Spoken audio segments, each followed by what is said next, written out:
Hello everyone, my name is Sharjeel and you are watching tech with Sharjeel. तो आज की tech news कुछ इस तरह से शुरू करते हैं कि यार एप्पल ने अपना iOS 19 को स्किप कर दिया गया है। जी हाँ दोस्तों, जो एप्पल का रिलीज होने वाला था iOS 19, अब उसका नाम iOS 19 नहीं है, बल्कि एप्पल ने डायरेक्टली उसको स्किप करके 26 में ले गया है। उसका नाम होने वाला है ऑफिशियली iOS 26। जी हाँ दोस्तों, वेल इसकी क्या रीजन है ये एप्पल ही हमें बताएगा WWDC में। वेल यार जो अगली न्यूज निकल के आती है वो है Huawei को लेकर। यार यहाँ तो Huawei ने अपना HarmonyOS लॉन्च किया था सिर्फ और सिर्फ मोबाइल के लिए, लेकिन Huawei ने प्रॉमिस किया था कि वो जल्दी से गेमिंग कंसोल, कार्स और लैपटॉप के लिए भी लॉन्च कर देगा। और ऑफिशियली Huawei ने अपना पहला फोल्डेबल लैपटॉप लॉन्च कर दिया गया है, वो भी बुल्ट इन Huawei HarmonyOS 5.0 के साथ। ये देखने में काफी हद तक macOS और Windows OS एक्सपायर लगता है, लेकिन मैं इस गारंटी के साथ कह सकता हूँ इसमें अगर हमें एप्स की कंपैटिबिलिटी देखने को मिल रही है तो ये फ्यूचर में बहुत जल्दी से विंडोज को पूरी तरह से बीट कर देगा। तो यार अगली टेक न्यूज कुछ इस तरह से निकल के आई है कि यार Realme ने वर्ल्ड रिकॉर्ड कायम कर दिया गया। जी हाँ दोस्तों, Realme का ऑफिशियली नाम वर्ल्ड रिकॉर्ड बुक में भी लिखने गया है कि Realme रिकॉर्ड ये पैदा किया कि Realme ने हाल ही में अपना स्मार्टफोन लॉन्च किया था जिसका नाम था Realme GT7 और इसने नॉन स्टॉप 24 हॉर्स की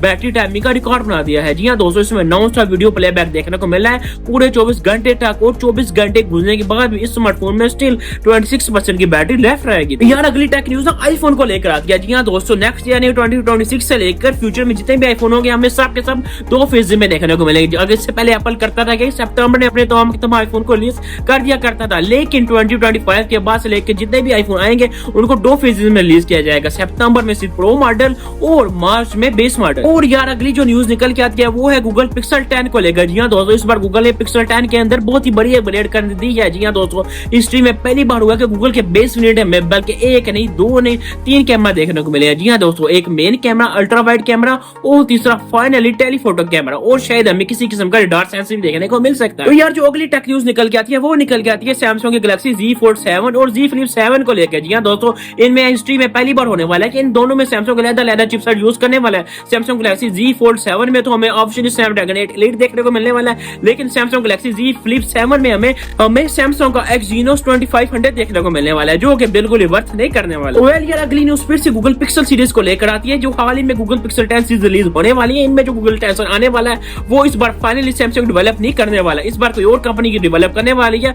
और वो last year pixel 9 series compare में 60 to 50% फास्ट होने वाली है। वेल यार जो अगली न्यूज निकल के आती है वो निकल के आती है विंडोज 12 को लेकर। याद हो जब माइक्रोसॉफ्ट ने 2021 में विंडोज 11 लॉन्च की थी, तो ये माइक्रोसॉफ्ट की सेकंड रॉस विंडोज थी आफ्टर विंडोज 8 के, और विंडोज 11 मुकम्मल तौर पर एक फेलियर भी साबित हुई थी यार। लेकिन माइक्रोसॉफ्ट की तरफ से रूमर्स हमें देखने को मिल रही है कि विंडोज 12 हमें फ्यूचर में जल्दी देखने को मिल जाएगी और विंडोज 12 मुकम्मल AI बेस होने वाली है, यानी कि माइक्रोसॉफ्ट का मुकम्मल तौर पर इरादा है अपनी विंडोज पीसी को मुकम्मल तौर पर रन करने का। वेल यार ये तो हम सबको पता है कि इस बार एंड्रॉइड 16 टाइम से बहुत ज्यादा पहले रिलीज होने वाला है। इवन के पिक्सल सीरीज में हमें एंड्रॉइड के 8.16 के बीटास भी देखने को मिल चुके हैं। उधर ही सैमसंग ने जिधर वन 7 यानी कि एंड्रॉइड 15 के अपडेट देने में बहुत ज्यादा लेट कर दी थी, और हाल ही में बस कुछ ही टाइम पहले सैमसंग के यूजर्स को एंड्रॉइड 15 के अपडेट मिलना शुरू हो गया है। इवन के एंड्रॉइड 15 के अभी सिर्फ बीटा वर्जन मिल रहे हैं। उधर ही सैमसंग गैलेक्सी S25 में सैमसंग ने वन 8 के बीटा अपडेट भी देना शुरू कर दिए। वेल यार iOS 26, जी हाँ दोस्तों iOS 26 ना कि iOS 19, iOS 26 एप्पल के लिए बहुत ही बड़ी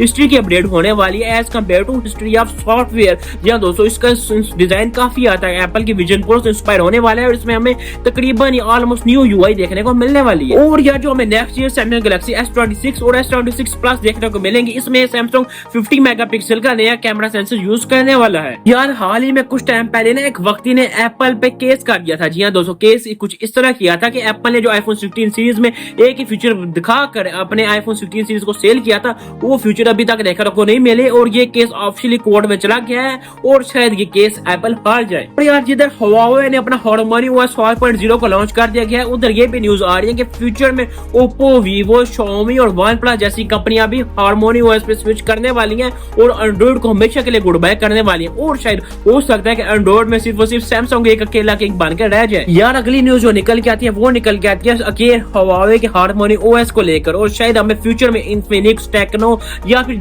जितने भी स्मार्टफोन चाइनीज ब्रांड है इन सब में हम के लैपटॉप में भी हमें विंडोज की जगह HarmonyOS देखने को मिल सकता है। यार अगेन न्यूज निकल के आती है विंडोज 11 को लेकर। यार विंडोज ने अगेन अपनी बहुत ही बड़ी और बगी अपडेट को रिलीज कर दिया गया। विंडोज की हिस्ट्री रही है कि बगी अपडेट का फादर बनने की। यार बहुत सारे यूजर विंडोज 11 के लिए रिपोर्ट कर रहे हैं कि यार विंडोज ऑपरेटिंग सिस्टम पहले जैसा नहीं रहा, बहुत ज्यादा बगी और बहुत ज्यादा हैवी हो गया। दिया। इवन यार सिर्फ और सिर्फ विंडोज के 11 के लिए मैक्सिमम रैम की रिक्वायरमेंट जो है वो है 16 GB की रैम चाहिए। यार इमेजिन करो एक ऑपरेटिंग सिस्टम को रन करने के आपको सिर्फ 16 GB की रैम चाहिए, जो कि बिल्कुल भी वर्थ नहीं करता। इवन कि यार मैक ओएस के बेस वेरिएंट में लाइक मैक बुक एयर के बेस वेरिएंट में हमें 8 GB की रैम देखने को मिलती है, जो कि बहुत हैवी टास्क अच्छी तरह से डिपेंड कर लेती है। और यार जो अगली न्यूज निकल के आती है वो निकल के आती है Xiaomi की X Ring 01 को लेकर। जी हाँ दोस्तों, फाइनली इस टाइम Xiaomi ने अपना सक्सेसफुली मोबाइल प्रोसेसर लॉन्च कर दिया गया है, जो कि Samsung के Exynos, गूगल की Tensor और स्नैपड्रैगन के 8 Elite से भी काफी हद तक फास्ट है। और अगर इसमें हमें किसी भी किस्म का हीटिंग इशू नहीं देखने को मिला तो यार मैं ये बात गारंटी के साथ कह सकता हूँ कि Xiaomi का फ्यूचर बहुत ही ज्यादा ब्राइट होने वाला है। जिधर चाइनीज कंपनियां इतनी ज्यादा इनोवेशन करने में लगी है, उधर ही अमेरिका बहुत ज्यादा परेशान होकर बैठे। यार इमेजिन करो अगर चाइनीज ये लाइक हुआवे अपना ऑपरेटिंग सिस्टम सक्सेसफुली डेवलप करने में कामयाब हो गई, क्योंकि चिप्स वगैरह तो ऑलरेडी बना ही लेते हैं। अगर ऑपरेटिंग सिस्टम क्रिएट करने में कामयाब होगी तो वो दिन दूर नहीं है जब अमेरिका का पूरी दुनिया में नाम खत्म हो जाएगा। इसी के साथ न्यूज निकल के आती है एप्पल के आईफोन 17 सीरीज को लेकर। यार ट्रम्प का कहना है कि टिम कुक अपने लेटेस्ट आईफोन 17 सीरीज को अमेरिका में वेट करे, तो हो सकता है कि इससे आईफोन 17 सीरीज की प्राइस हमें अप टू $3200 तक भी देखने को मिल सकती है, जो कि एप्पल के लिए बहुत अच्छे डाउनफॉल की रीजन हो सकती है। लेकिन यार जिधर एप्पल के आईफोन 17 क्या आईफोन 16 सीरीज में दूर दूर तक देखने को हमें नहीं मिलती, लेकिन स्टिल Q1 के 2025 में आईफोन 16 सीरीज सबसे ज्यादा मोस्ट सेलिंग सीरीज है आईफोन की। यार अगली न्यूज निकल के आती है फिर से आईफोन को लेकर, लेकिन ये आईफोन 17 सीरीज के लिए नहीं है, बल्कि ये है आईफोन 16e की। जी हाँ दोस्तों, याद हो आईफोन 16e के रिलीज होने से पहले इसको बहुत ज्यादा हेट मिली थी, लेकिन इसके रिलीज होने के बाद ये एप्पल का बेस्ट सेलिंग स्मार्टफोन भी बन गया और इसकी वजह से एप्पल को बहुत ज्यादा प्रॉफिट हुआ। यानी कि एंड्रॉइड यूजर ने जिस चीज को हेट किया, आईफोन यूजर ने उसी चीज को प्यार दिया। यार अगर बात कर लिया एंड्रॉइड 16 की, यार इसका बीटा वेरिएंट हमें पिक्सल डिवाइसेस में देखने को मिल रहा है और इसको एंड्रॉइड 11 के बाद से लेकर अब तक की सबसे बड़ी अपग्रेड कहा जा रहा है। इसका जो सबसे बड़ा रीजन है अपग्रेड का वो है एंड्रॉइड की मटेरियल UI 3। ये तो हम सबको पता है कि सैमसंग अपने गैलेक्सी A50 सीरीज से कुछ ज्यादा इनोवेटिव तो कुछ कर ही नहीं रहा। इवन कि हमें Galaxy A54, A55, A56 almost same to same देखने को मिल रहे हैं, उनमें किसी भी किस्म को खास नया फीचर देखने को नहीं मिल रहा। इवन कि इनका प्रोसेसर भी बहुत ज्यादा वीक है। तो यार सैमसंग ने कुछ इस तरह के रूमर्स इंट्रोड्यूस करा दिए हैं कि यार जो सैमसंग गैलेक्सी A57 होने वाले उसमें भी अगेन कुछ नया तो देखने को नहीं मिलने वाला। एक्सिनोस का 1680 प्रोसेसर देखने को मिलेगा, प्लस AMD ग्राफिक्स देखने को मिलेंगे। यार बात यहाँ भी खत्म होती है कि जब प्रोसेसर इतना ज्यादा वीक होगा तो यार AMD के ग्राफिक्स का क्या फायदा। और यार 2025 की मोबाइल फोन की Q1 की सेल का रिजल्ट आ चुका है, जिनमें से हर बार इतना कोई सरप्राइजिंग बात है नहीं। आईफोन 16 जो कि एप्पल का बेस वेरिएंट था, ये वर्ल्ड का बेस्ट सेलिंग स्मार्टफोन हुआ है। और जो दूसरे नंबर पे आता है वो भी एप्पल का आईफोन 16 प्रो है, और जो तीसरे नंबर पे आता है वो है एप्पल का आईफोन 16 प्रो मैक्स, और जो चौथे नंबर पे आता है वो भी एप्पल का आईफोन 15 सीरीज का स्मार्टफोन है।